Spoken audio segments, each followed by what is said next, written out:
Saudara, jelang pencoblosan pada 27 November mendatang, mesin pendukung paslon yang berlaga di Pilkada Jakarta kian panas. Masing-masing paslon berusaha mendapatkan dukungan tokoh berpengaruh yang diyakini bakal mengerek elektabilitas.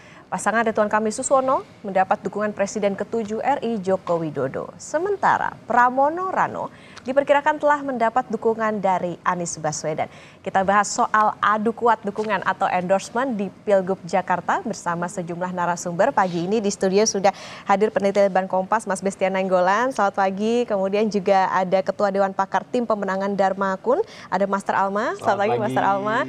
Kemudian melalui sambungan Zoom saudara ada Jubir RK Suswono, Muhammad Khalid, dan juru bicara atau Wakil Ketua Tim Pemenangan Pram Rano Laode Basir. Selamat pagi Bapak-Bapak.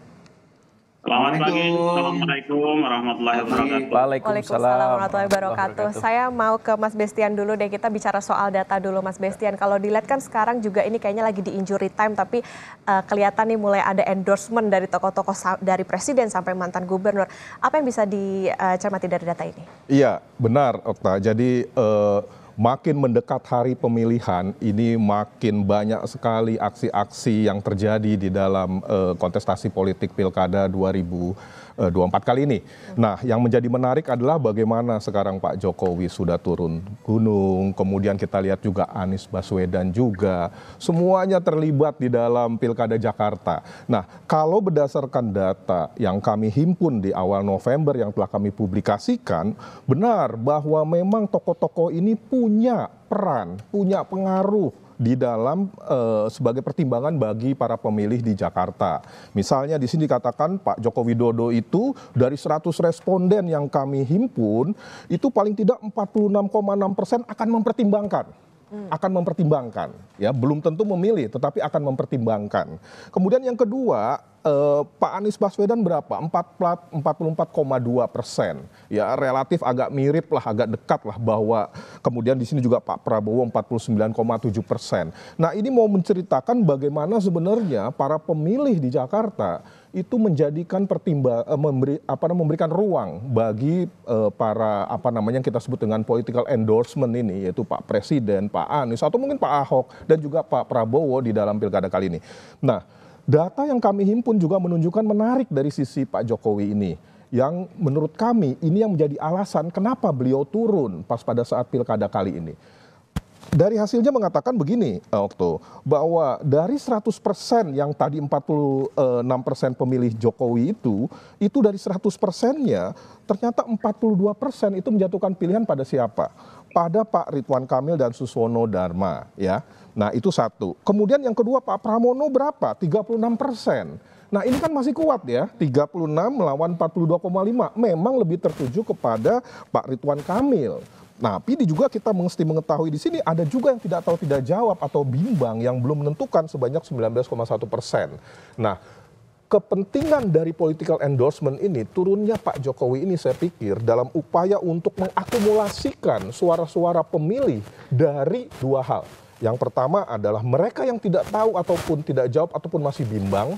Kemudian yang kedua, sedapat mungkin untuk mengalihkan suara dukungan dari pemilih yang menganggap Pak Jokowi berperan dalam pilihannya kepada Pak Ridwan Kamil. Itu yang kita cermati. Tapi jangan heran juga kalau kita lihat di sini dari grafik yang kami tampilkan faktor dukungan Joko Widodo ini ada sedikit confusing di sini. Yang juga memberikan indikasi kenapa relevansi Pak Jokowi itu harus turun. Kenapa begitu? Kami mengukurnya kan dua hal. Yang pertama, Okto, dari apakah Pak Jokowi berperan dalam pemilihan dalam Pilkada Jakarta nanti? Apakah Anda mempertimbangkan rekomendasi beliau? Itu satu. Yang kedua, kita telusuri siapa pemilih Jokowi ini. Ya, pas pada saat pemilu 2019 lalu ketika dia memilih Jokowi, ternyata hasil survei kami mengatakan lebih banyak tertuju kepada pasangan Pramono Anung dan Rano Karno. Nah, kalau saat ini dikatakan political endorsement Jokowi itu berpengaruh, ya orang akan mempertimbangkan. Tetapi basis pemilih yang memilih Pak Jokowi dulu ternyata juga memilih kepada Pak Pramono Anung dan juga Rano Karno. Nah, disinilah kebingungan itu terjadi. Tidak heran. Ini harus diyakinkan, ya harus diyakinkan. Caranya adalah ya sudah. turun mengatakan bahwa saya Terang-terangan endorse-nya tadi itu ya. Persis gitu waktu. Oke. Itu penggambaran sekilas terhadap peran Pak Jokowi dalam pilkada kali ini. Oke, Mas Bestian berarti bisa disimpulkan bahwa kalau dilihat dari Jakarta artinya endorsement masih berpengaruh, tapi kalau pola pemilihnya sebetulnya seperti apa sih Mas Bestian? Apakah masih berpegangan pada bagaimana endorsement atau partai kah atau ketokohan dari cagup-cagup ini kah? Iya. Jadi kalau kita tanya alasan ataupun argumentasi dia memilih seorang calon ya atau seorang pasangan calon, itu ada banyak faktor ya. Satu yang kita berikan dengan istilah ini pertimbangannya berdasarkan faktor rasional ya. Seberapa cost and benefit yang diperoleh dari ketika saya memilih yang bersangkutan. Misalnya apakah keinginan saya untuk mengatasi banjir Jakarta di sini itu bisa lebih diyakinkan terakomodasi oleh si masing-masing calon. Itu pertimbangan-pertimbangan yang dasarnya adalah rasionalitas. Nah, yang kedua ada faktor-faktor non-rasionalitas. Inilah yang berkaitan dengan masalah identitas sosial, kedekatan identitas sosial yang sekarang coba ditampilkan dengan mendekati kalangan dari masyarakat Tapanuli Utara, dari Betawi, kemudian juga dari masyarakat Sunda dan segala macam di Jakarta. Kemudian ada lagi faktor-faktor lain yaitu political endorse. Nah, kajian kami mengatakan berpengaruh iya, tetapi berpengaruh sebagai suatu determinan yang paling besar tidak ya, tidak, tetapi mempengaruhi iya. Makanya di sini lebih bicara tentang akan mempertimbangkan ya. Kemudian yang kedua, kita lihat basis pemilihnya sendiri ternyata split, tidak tertuju pada satu calon, malah justru memenangkan calon nomor 3 di sini. Nah, itulah. Jadi mau mengoptimalkan bagaimana sisi-sisi yang berkaitan dengan political endorsement di sini, Mbak Okto. Jadi catatan ini menjadi pertimbangan tapi bukan satu-satunya apa ya yang jadi alasan masyarakat untuk mendukung. Menarik, Mas Alma. Ya. Dari tadi disebutnya Pramrano, RK Suswono yang dapat dukungan atau endorsement. Kalau dari Darmakun akan menyasar ke tokoh yang manakah atau apa manuvernya nih di masa-masa menjelang masa tenang ini? Intinya Kak, tim Ridho, tim RK Suswono dan tim Pramono Anung Rano Karno ini kurang pede Kak. Ya kurang pede karena mereka nyari endorsement gitu. Kalau kami, ya kami bukan petugas partai Kak. Kalau petugas partai ya begitulah skemanya. Selalu nyari-nyari dukungan dari ordal, orang dalam gitu ya, dari pejabat yang masih menjabat. Dan rakyat sadar bahwa yang dibutuhkan sekarang adalah petugas rakyat yang benar-benar tulus turun ke rakyat, ya bukan malah nyari dukungan dari para pejabat, dan itu bisa dalam negara demokrasi itu disebut nepotisme, ya, dan tidak sepantasnya seorang kepala negara atau mantan kepala negara itu turun menjadi jurkam, itu saya rasa kurang pantas gitu ya, dan ini hal yang tidak baik untuk kepala negara kita. Dan kita cermati bersama kenapa mereka kurang pede gitu ya mencari dukungan, karena track recordnya Kak. Track recordmu adalah karyamu gitu kan. Ya, dan di sini sampai Mabes Polri mencermati tuh keterkaitan kasus judi online ya pegawai Kemenkomdigi dengan Pilgub Jakarta. Ya, mereka. Nah, di sini ada lagi Budi Ari ya ungkap projo dukung Ridwan Kamil di Pilgub Jakarta. Lanjut lagi, PMJK laporkan peserta Pilkada Jakarta ke Bawaslu terkait dugaan dana kampanye dari judi online. Ya, ini kan antara 0102 nih. Lanjut lagi, Bang Ciko Hakim nih, dari statusnya Bang Ciko Hakim saya ambil. Ya, Istana klaim tak halangi Budi Ari diperiksa terkait judol, Menko Polkam tak ada toleransi, ya. Lanjut lagi, mau cuci tangan dari kasus judi online, ya. Budi Ari fitnah tim ses Pramono Rano, Mr. T itu ya, Mr. T yang ada di 03, yang memang jadi ada kemungkinan Kak, karena Mabes Polri sudah menyelidiki itu gitu ya, dan di sini terakhir ditutup sama Menko Polkam tanggapi dugaan keterlibatan Budi Ari dalam kasus judol. Nah, ini semuanya fakta yang dilihat masyarakat bahwa kita harus fokus untuk membela rakyat, dan para politisi atau para petugas partai yang aliran dananya nggak jelas ini, ya rakyat sadar dan rakyat tahu persis mereka pasti akan diteliti ya, akan disidik ya. Dan ini mereka nggak pede juga Kak, karena lihat warga di 5 daerah ini punya utang pinjol terbesar, Jabar nomor 1. Ya, ternyata track recordnya seperti ini Kak. Lanjut lagi, warga Jawa Barat paling banyak nunggak utang pinjol, tembus 16,55 T, nomor 1. Berarti tidak ada kesejahteraan di warga Jawa Barat. Lanjut lagi, 5 provinsi dengan nilai transaksi judi online terbesar. Ternyata Jawa Barat juga memimpin. Ya, tidak pede mereka. Maka minta endorsement Kak. Lanjut lagi saya bacakan. Ya, jadi banyak sekali Kak. Nah, 5 provinsi terbesar terpapar judi online. Jabar nomor 1, Jakarta nomor 2. Ya, jadi Banten juga masuk. Ya, Banten juga masuk posisi 5 besar. Jadi Kak, itulah kenapa mereka nyari endorsement sana sini, karena mereka nggak pede sama track record mereka, dan kami tegaskan Dharma Kun tidak fokus kepada ordal, kepada pejabat manapun. Kami tidak ingin KKN, tidak ingin nepotisme, kami fokus ingin melayani warga Jakarta, kami fokus mencari restu, mencari ridho, mencari sungkem ya kepada warga Jakarta yang memang tingkat kesejahteraannya parah sekali Kak. Oke. Parah sekali. Ya, bahkan kalau saya masih ada waktu, nah ini ada Nenek Hasna nih yang suka disebut-sebut sama Mas Pram nih. Nenek Hasna yang disebut sama Mas Pram, jarak dari 10 menit Kak, dari kantornya Mas Pram, ya 10 menit dari istana dan setkap ya. Di Tanah Tinggi, dia harus tidur ber-13 di rumah 2 kali 3 meter. Ini disebutin sama Mas Pram. Setiap debat kemarin ya, debat kedua atau ke-1 gitu ya disebutkan. Nah, pertanyaan saya, para petugas partai ini 10 tahun ini kemana aja? Mas Pram dan Pak Jokowi 10 tahun kemarin kemana aja? Kok Nenek Hasna belum ditolong? Belum dibantu selama 10 tahun terakhir. Rakyat Jakarta sadar bahwa selama ini yang mereka lakukan kebanyakan pencitraan, proyek bancakan, ya, dan hal-hal yang sangat merugikan rakyat. Ini buktinya, Nenek Hasna jarak cuma 10 menit dari istana, dari kantor Mas Pram, dan Pak Jokowi tidak disentuh sama sekali 10 tahun menjabat. Ya, tangkap ya. Kalau tadi Master Alma bicara soal kalau dukungan lebih nyasarnya ke rakyat gitu Warga ya. Jakarta. Warga Jakarta, bukan endorsement. Nah, saya mau ke Pak Khalid dulu. Pak Khalid, ini kan kemarin juga terang-terangan Pak RK dapat dukungan dari Presiden ke-7 RI Jokowi. Pak Khalid melihat ini seperti apa? Kalau tadi Dharma Kun bilangnya dapat endorsementnya dari warga dan dukungan dari presiden, mantan presiden dan lain-lain ini sebagai nepotisme. Dari 01 seperti apa?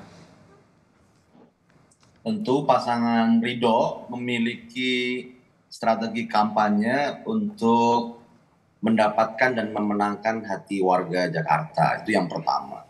Oleh karenanya pasangan Ridho selalu bertemu, bukan hanya belanja masalah, tapi belanja solusi. Karena itu pasangan Ridho selalu bicara tentang apa solusi buat warga Jakarta. Itu yang pertama. Kemudian yang kedua, terkait dukungan dari tokoh, yaitu adalah hak dari tokoh tersebut untuk menyuarakan aspirasinya. Ya, Pak Jokowi menyampaikan pandangannya, dan kalau kita lihat, ini kalau bisa dianalogikan, Pak Jokowi ini kan pernah menjadi bosnya Mas Pram selama 10 tahun. Pernah menjadi bosnya Pak Ridwan Kamil ya selama 5 tahun ya. Karena Pak Ridwan Kamil gubernur, Pak Jokowi sebagai presiden. Ibaratnya dalam sebuah review, seorang pimpinan memberikan endorsement kepada mantan anak buahnya. 10 tahun Mas Pram bersama di sisi Pak Jokowi, day to day, dan kemudian Pak Ridwan Kamil menjadi gubernur yang di bawah langsung di presiden, karena presiden dengan gubernur koordinatifnya cukup intensif. Artinya dengan Pak Jokowi mengatakan bahwa Pak Ridwan Kamil memiliki rekam jejak yang bagus, memiliki ilmunya, memiliki karyanya, ini adalah review yang jujur, objektif, dan otoritatif ya, karena bisa membandingkan dua pihak yang pernah bekerja bersama di bawah kepemimpinan beliau. Jadi ya tentu pasangan Ridho sangat mengapresiasi, menghormati, dan berterima kasih atas endorse atau atas review yang jujur terkait kapasitas, terkait kapabilitas dari seorang pemimpin, karena Jakarta ini merupakan center of economy di Indonesia. Aktivitas ekonomi masih sangat besar di sini. Sehingga ketika gubernur yang terpilih nanti harus dipastikan memiliki kapasitas, integritas, kompetensi yang bisa menyelesaikan masalah Jakarta. Saya kira itu pesan utamanya. Dan Pak Prabowo misal dengan mengajak makan Kang Emil dan sebagainya, ya ini adalah menunjukkan kedekatan. Dan kalau kita lihat sebagai seorang presiden Republik Indonesia ke depan, tentu kita menghormati juga, ada harapan bagaimana ke depan gubernur Jakarta adalah pemimpin yang bukan hanya kompeten, bukan hanya punya kapasitas, punya kapabilitas, tapi juga memiliki frekuensi yang sama dengan pemerintah pusat. Dan itu hal yang sangat wajar. Pak Khalid, artinya ini bukan dalam rangka karena udah mulai salip-salipan nih sama Pram Rano secara elektabilitas? Saya kira tidak demikian ya, karena ini adalah review yang sangat jujur, ya, penghormatan dari Pak Jokowi terkait dua kandidat yang ada. Ya, kalau dengan Pak Darmakur kan mungkin tidak ada interaksi secara intensif ya, tapi kalau kita melihat komunikasi relasi Pak Jokowi dengan Bang Ridwan dengan Mas Pram ini kan sangat intensif, sama-sama mantan anak buah. Sehingga ini adalah review komentar yang sangat jujur dari mantan atasan kepada anak buahnya. Oke, kalau gitu saya ke Pak Laude Wesir. Pak Laude, tadi kalau kita melihat bagaimana pernyataan dari Pak Khalid, nah kalau Pram Rano ini kan juga kemarin ada deklarasi juga nih dari anak Abah dan juga Ahokers. Gimana nih manuvernya kalau di menit-menit akhir menuju ke pencoblosan? Ya, terima kasih. Assalamualaikum warahmatullahi wabarakatuh. Waalaikumsalam. Warga Jakarta yang kami hormati, dari pendopo berdinding bambu dan kayu menjadi ciri khas di belakang saya. Mudah-mudahan bisa diterima pesannya. Saya dari mana? Ya, live-nya. Dan Bapak dan Ibu sekalian, ya kita tahu bahwa ada 3 poin yang ingin saya sampaikan pada kesempatan ini. Pertama, kita mengucapkan terima kasih atas dukungan para tokoh. Tentu kita percaya tokoh itu ketika memberikan dukungan pasti ada pertimbangan-pertimbangan yang komprehensif, tidak hanya terkait dengan program, terkait dengan visi-visi, hal-hal yang sifatnya substansial, tetapi kemudian juga menyangkut pada bagaimana kapabilitas, kemampuan, sikap, dan karakter semuanya. Kita percaya itu. Dan kita mengucapkan terima kasih. Berikutnya adalah akan sangat berdampak dukungan para tokoh ini kemudian kalau dukungan itu juga ada jembatan, ada jalan yang nyambung kepada pemilih. Ya, kita percaya para tokoh punya pengikut, tapi kemudian lebih cocok juga kan tokoh ini kemudian ada yang nyambungkan, yang membawa pesan tokoh ini kepada masyarakat pemilih. Apa pembawa pesannya? Pembawa pesan yang sangat tepat itu satu adalah pribadi calonnya. Seberapa banyak, seberapa besar calonnya itu sendiri bersentuhan dengan masyarakat langsung menyampaikan ide-ide dan gagasannya. Alhamdulillah kami punya calon, Mas Pram dan Bang Dul, pasangan 03 ini dalam tiap hari itu sampai 15-16 kali kunjungan menemui tokoh-tokoh. Ya, tepatnya di angka 12-13. Kemudian 3 lainnya ada pertemuan-pertemuan tertutup. Nah, termasuk hari ini, pagi ini saya tidak bisa hadir membersamai di studio karena kami sudah mulai berjalan, sudah ketemu tokoh, sudah bicara banyak tentang bagaimana menurunkan pesan-pesan poin nomor 1 tadi. Berikutnya adalah program, ya. Pasangan Mas Pram dan Bang Dul menjadi sangat nyambung juga kemudian dengan masyarakat adalah program-programnya yang sangat terukur, ya, yang sangat jelas, apa yang disampaikan itu kemudian terukur oleh masyarakat secara rasional bahwa ini bisa dilaksanakan. Ya, kemudian ada aspek keberlanjutannya. Bagaimana misalkan Mas Pram bicara ketika nasional punya program makan siang gratis, ya. Mas Pram dan Bang Dul punya program untuk sarapan pagi gratis, ya, terhadap anak-anak sekolah, ya, melengkapi apa yang menjadi programnya pemerintah pusat. Ketika misalkan Mas Anies dulu sudah merapihkan tentang Kampung Bayam, ya, yang belum tuntas sampai hari ini, Mas Pram akan melanjutkan. Begitu juga misalkan tentang JIS, ya, yang belum tuntas tentang sarana prasarana transportasinya akan dilanjutkan. Tentang KJS, KJP, dan lain sebagainya. Begitu juga dengan lapangan pekerjaan untuk kaum muda. Ya, masyarakat menanggap program-program ini bisa rasional dilaksanakan. Yang ketiga adalah endorsement ini akan sangat bagus adalah ketika kita lihat warga Jakarta tipikalnya seperti apa. Saya sejak 2012 menjadi relawan di Jakarta, sangat paham betul pemilih Jakarta ini adalah pemilih yang mayoritas rasional, ya, bisa mengukur itu semua. Maka kemudian ketika apa yang disampaikan pesan oleh tokoh, kalau mereka, saya yakin mayoritas masyarakat Jakarta akan menimbang itu semua, mengukur itu semua, bagaimana keteruskannya. Kalau itu rasional, insya Allah akan diikuti. Jika tidak, belum tentu juga diikuti. Jadi poinnya adalah tetap kita hormati, kita ucapkan terima kasih, dukungan siapapun, tidak hanya tokoh, seluruh warga Jakarta terhadap pasangan Mas Pram dan Bang Dul, dan kami yakini ya tokoh-tokoh lokal pun demikian, tidak hanya Mas Anies ya.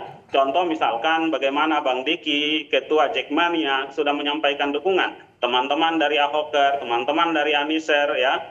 Saya juga adalah mantan atau sampai hari ini masih pimpinan relawan di relawannya Mas Anies.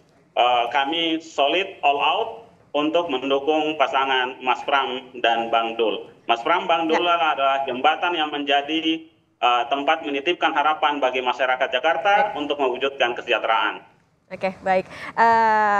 Nanti kami akan lanjutkan kembali Bapak-Bapak perbincangannya usai jeda, dan saudara tetaplah di Sapa Indonesia Pagi.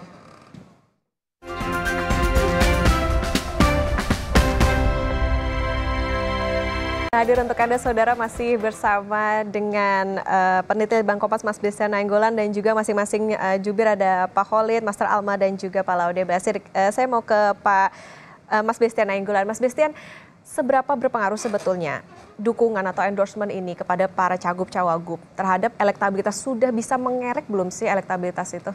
Ya, jadi kan dalam Pilkada Jakarta ini kan terbilang kompetitif, ya, kompetitif. Apalagi 3 pasangan calon loh. Dan juga syarat Jakarta itu harus 50% plus 1. Nah, sedemikian kompetitifnya, 3 calon, 50% plus 1, ini membuat masing-masing masih insecure, ya. Belum bisa menuntaskan dalam 1 periode atau 1 pilkada kira-kira, atau 1 hari pencoblosan. Prediksinya kalau berdasarkan hasil survei sekarang seperti itu, ya. Belum ada satupun calon yang bisa mendapatkan 50% plus 1. Di sini sudah berbagai macam cara dilakukan, baik memperkuat basis-basis loyalitas yang didukung oleh kedekatan-kedekatan emosional, kemudian juga menggunakan ketokohan, bagaimana tokoh masing-masing calon itu ditonjolkan dan dipertontonkan kepada publik. Dan terakhir, itu yang saya katakan tadi, meminjam tokoh lain untuk memperkuat pilihan. Inilah yang disebut dengan nama political endorsement. Nah, seberapa pengaruh? Berpengaruh. Tetapi tidak sedemikian dibandingkan dengan sisi ketokohan yang bersangkutan. Nah, kalau kita lihat di sini bahwa pemilih Pak Jokowi dibandingkan dengan orang yang mereferensikan Pak Jokowi terhadap pilihannya, memang lebih tertuju kepada Pak Ridwan Kamil. Itu yang saya katakan tadi.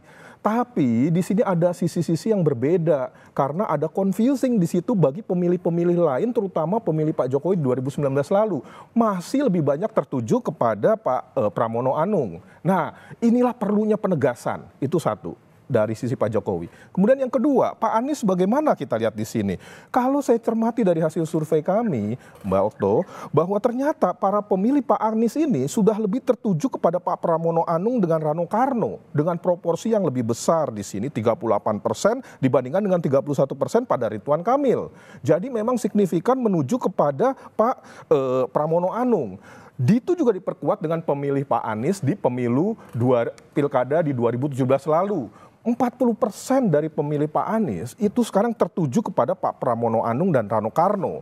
Jadi dari sisi itu kuat ini basisnya, endorsement political Pak Anies itu memang sudah loyal pada sedikit menunjukkan maksudnya lebih besar loyalnya kepada Pak Pramono Anung dan juga Rano Karno. Nah sekarang nomor 2 nih siapa gitu kan? Di antara 2 kekuatan ataupun tokoh lain Pak Ahok dan segala macam itu tidak terlalu menonjol kelihatannya untuk nomor 2. Itulah kalau berdasarkan mengambil ketokohan terhadap dukungan. Tapi saya pikir nomor 2 memiliki dukungan langsung kalau dari hasil survei kami ya hanya rakyat semata.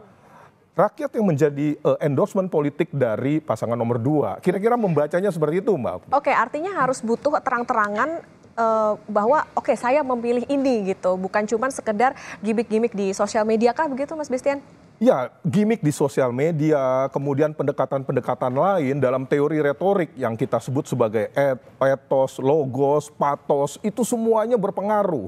Tetapi masing-masing pasangan ini punya karakter nih, ya. Pertama, misalnya Pak Ridwan Kamil itu menonjolkan sisi-sisi yang lebih bersifat katakanlah ethosnya. kemudian ketokohannya, kredibilitasnya, begitu pun juga Pak Pram maupun Rano Karno, tidak juga hanya berdasarkan dari sisi etos saja, tetapi dari sisi patosnya pun kedekatan emosional dikembangkan. Nah, kalau saya melihat aspek yang ketiga yang berkaitan dengan sisi logosnya, bagaimana kredibilitas itu bisa ditransformasikan dengan kekuatan kapabilitas dari masing-masing calon, ini yang belum banyak sekali diperebutkan di situ. Dan saya melihat hanya ini senjata yang dimiliki oleh calon nomor 2. Oke, Master, menarik tadi. 02 kan hanya mengandalkan dukungan, endorsement dari warga Jakarta. Sementara kalau paslon yang lain ini justru udah terang-terangan didukung sama Pak Jokowi, sama Pak Anies dan lain-lain.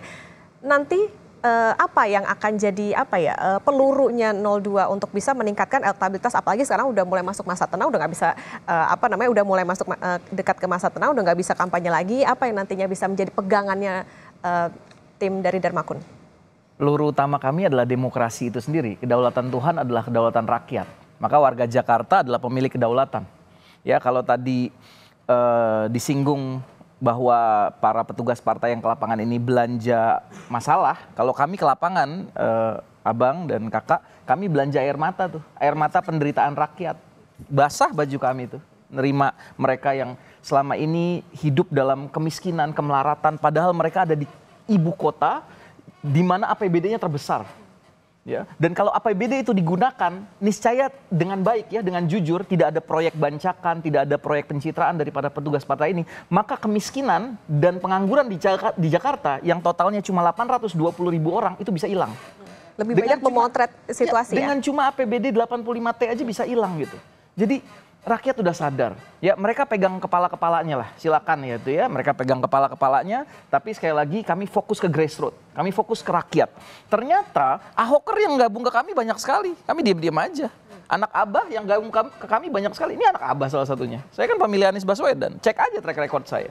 Ya, siapa lagi misalnya, Projo yang dukung kami, ya banyak juga gitu. Apalagi dari 02 kemarin ya, oke gas ya Pak Prabowo. Karena sama 02 juga banyak juga ke kami. Karena kami mau fokus di kedaulatan rakyat. Sama seperti pidatonya Pak Prabowo awal, ya, menegakkan kedaulatan rakyat. Dan kami bahkan lebih jauh lagi, Kak. Kami ingin salus populi suprema lex esto. Kami ingin bahwa keselamatan rakyat kita adalah hukum yang tertinggi, Kak. Itulah demokrasi, Kak. Dari rakyat, oleh rakyat, untuk rakyat. Bukan dari penokohan-penokohan, tidak. Rakyat yang punya mandat ini.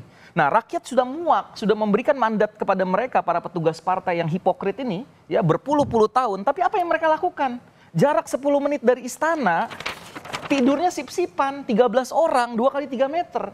Udah 10 tahun menjabat, ya, Mas Pram dan Pak Jokowi. Apa yang mereka lakukan buat Bu Hasna? Cuma 10 menit gitu ya. Dan rakyat juga sudah sadar bahwa di RK, ya, di kubunya Bang Holid, ya, di RK itu ada partai terkorup nomor 1. Ini datanya. Partai paling korup, ada datanya. Ya, dan di kubunya Mas Pram dan Bang Dul ada partai paling korup nomor 2. Apa yang mau diharapkan dari partai paling korup nomor 1, partai paling korup nomor 2, ya? Bagaimana bisa memberikan kesejahteraan bagi warga DKI jika hal-hal yang baik buat rakyat dikorup, ya? Dan ini terbukti, ya. Jadi sudahlah, warga Jakarta cerdas-cerdas, Kak. Rakyat Jakarta, warga Jakarta rasional, cerdas, dan mereka berpikir jauh ke depan. Apa yang udah mereka rasakan, ya, yang mereka alami dari kebijakan-kebijakan para petugas partai sebelumnya ini, dan ditambah lagi pimpinan KPK catat ada 429 kepala daerah hasil pilkada terjerat korupsi. Petugas partai semua nih. Kita cuma 38 provinsi, ini 429 kepala daerah terjerat korupsi, ya, ditangkap KPK berbaju oranye, ya, dan ditambah lagi dengan ada IKTP, ya, kasus kami paling bersih, Kak. Kami nggak ada kasus IKTP, korupsi, ya. Kami nggak ada kasus judi online, aliran dana haram masuk ke kami.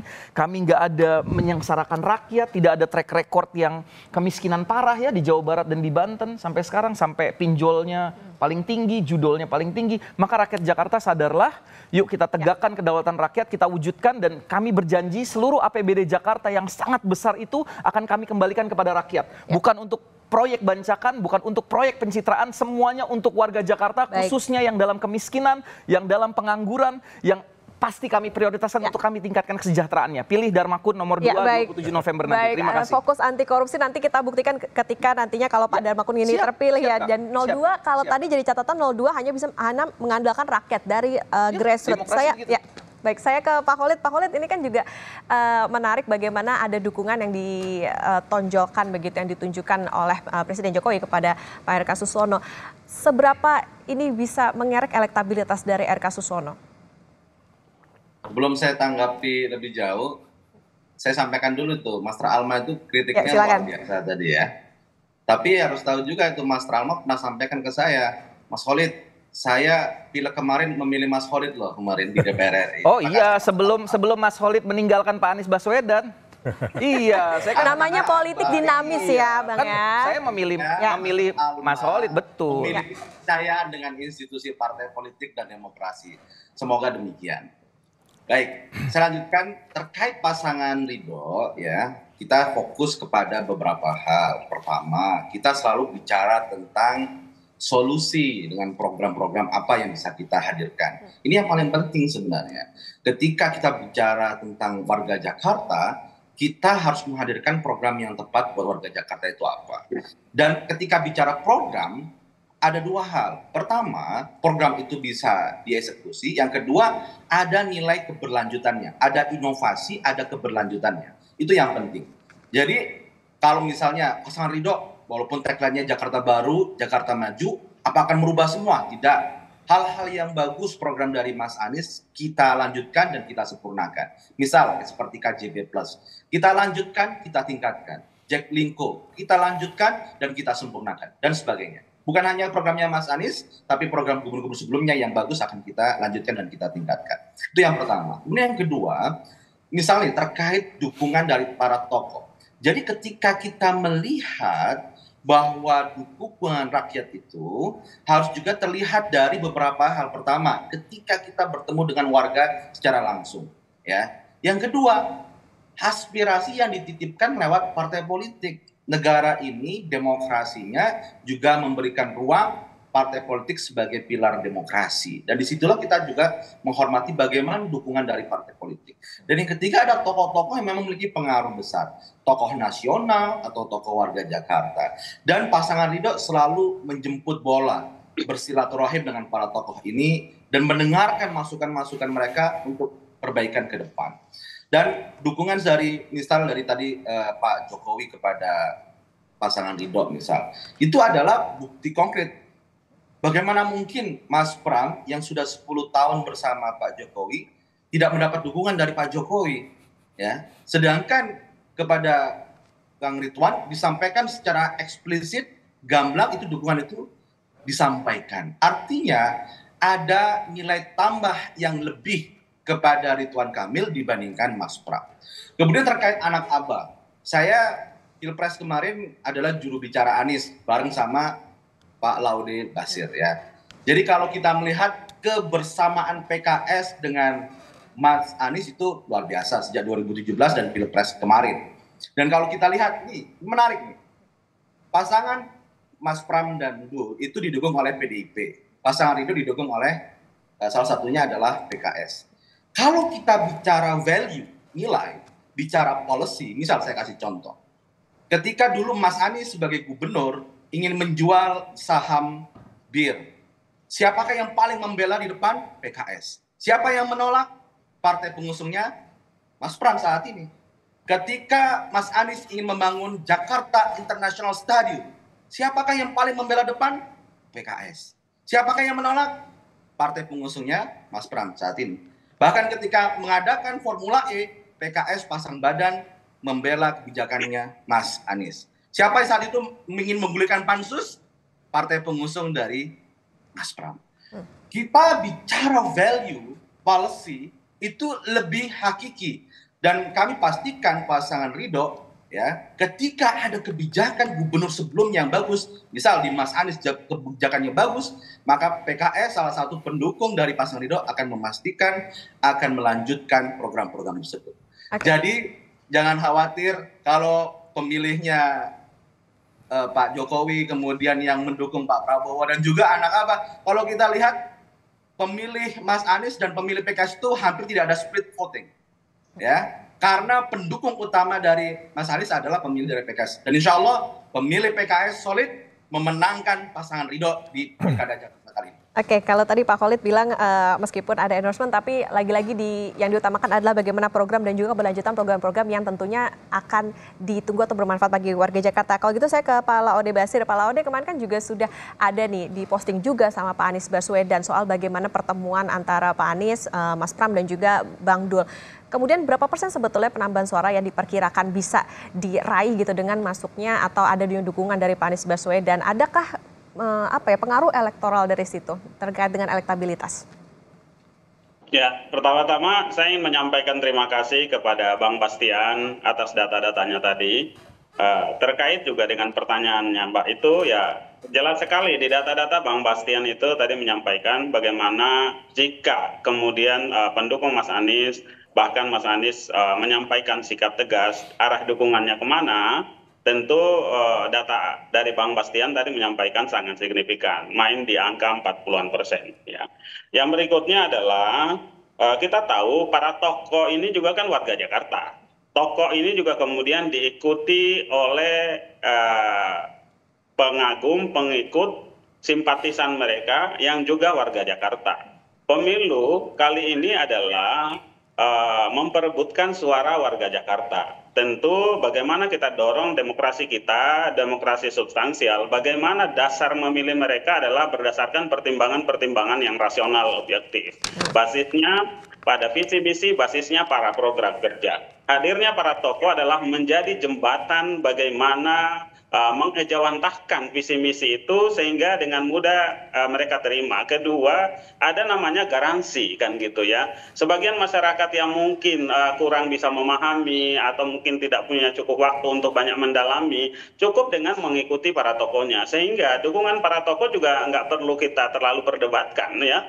Toh pada akhirnya fokusnya itu tetap pada pribadi calonnya dan tokohnya. Alhamdulillah warga Jakarta pemilih yang sangat rasional, kemudian banyak mengkaji itu semua, dan ini bisa terlihat dari bagaimana perkembangan atau tren survei terhadap pasangan 03 Mas Pram dan Bang Dul ini ya. Kurang lebih di awal pendaftaran ya, modal dasar Mas Pram dan Bang Dul ada lembaga survei yang menyampaikan kita main di angka 17-an. Alhamdulillah ya, berkat dukungan masyarakat Jakarta dapat memahami apa yang disampaikan oleh Mas Pram dan Bang Dul hari ini. Ya, di survei-survei kami sudah mencapai angka hampir 50-an%. Itu sebuah kesyukuran. Yang berikutnya, benar apa yang disampaikan oleh Bang Khalid tadi ya. Data-data yang menyampaikan bahwa irisan pemilih Mas Anies dan PKS itu adalah 94%. Kurang lebih di angka 90%. Besar sekali irisannya. Saya sebagai pendukung Mas Anies ya, juga pemilih PKS, keluarga besar saya pun demikian, kami ingin merawat keharmonisan kebersamaan dengan PKS ini. Ya, dan keharmonisan dan kebersamaan itu dirusak oleh yang namanya Ridwan Kamil. Ya, Ridwan Kamil bagi kami adalah pelakor yang telah merebut kemesraan PKS dengan Mas Anies, di mana PKS sudah mendeklarasikan diri mendukung Mas Anies. Ya, kemudian datanglah pelakor politik yang bernama Ridwan Kamil. Maka untuk merawat kebersamaan dengan PKS itu, bagi kami pendukung Mas Anies, caranya adalah kalahkan Ridwan Kamil, kemudian mari kita tata hubungan baik kembali dengan PKS. Terima kasih. Ya, kalahkan Ridwan Kamil dan bersaing sama Darmakun. Ya baik, artinya suntikan dukungan dari para tokoh ini tidak bisa dinafikan dalam pertimbangan pemilih untuk memilih para cagup dan cawagup. Terakhir Mas Bastian, singkat saja. Sebelum masuk sedikit. Iya, silakan Mas Khalid. Saya berharap Mas Laode dan kawan-kawan meluruskan niat untuk membangun Jakarta. Jangan ada dendam untuk pembalasan ya. Semoga ini ikhtiar adalah fastabiqul khairat. Ya. Lomba-lomba untuk memberikan. Ya, baik. Fastabiqul khairat dan husnul khatimah. Iya, baik. Mas Bastian, mungkin sedikit dan singkat saja Mas Bastian. Jadi apa sebetulnya PR-nya bagi para cagup-cawagup ini dalam berlaga menuju sekarang udah makin dekat ke masa tenang? Apa PR-nya selain tadi adanya dukungan dari para tokoh maupun juga bagaimana dukungan dari rakyat juga? Ya, dalam waktu yang sangat singkat ini, ya biasanya pertimbangan-pertimbangan lebih problematik. Ya, Survei kami menunjukkan sekitar 30% suara akan ditentukan seminggu sebelum menuju hari H-nya. Nah, poin ini 30% ini harus dimanfaatkan oleh masing-masing calon dengan baik dengan menonjolkan sisi-sisi ketokohannya. Artinya saya yang akan menjadi gubernur dan wakil gubernur. Dengan demikian saya yang harus dipandang layak oleh setiap orang untuk dipilih. Bukan dengan mengambil sisi-sisi lain ketika sudah mulai panik atau sudah katakanlah untuk menggolkan 2 putaran, 1 putaran, harus mengambil ketokohan-ketokohan orang lain untuk memperkuat basis pilihan. Rasanya rakyatlah yang menjadi penentu dalam pilkada kali ini. Oke, harus percaya diri dengan program maupun juga ketokohan masing-masing. Terbukti mereka nggak pede. Jadi grassroots pastinya ke kami insya Allah ya. Oke, baik. Terima kasih peneliti Litbang Kompas Mas Bestian Nainggolan. Kemudian juga ada Ketua Dewan Pakar Tim Pemenangan Darmakun, Master Alma sudah bersama di studio dan juga melalui sambungan Zoom ada Jubir RK Suswono, Pak Muhammad Khalid dan juga ada Wakil Ketua Tim Pemenangan Pramono dan Rano Karno, Laude Basir sudah bersama di Sapa Indonesia Pagi. Terima kasih, sehat selalu Bapak-Bapak semua.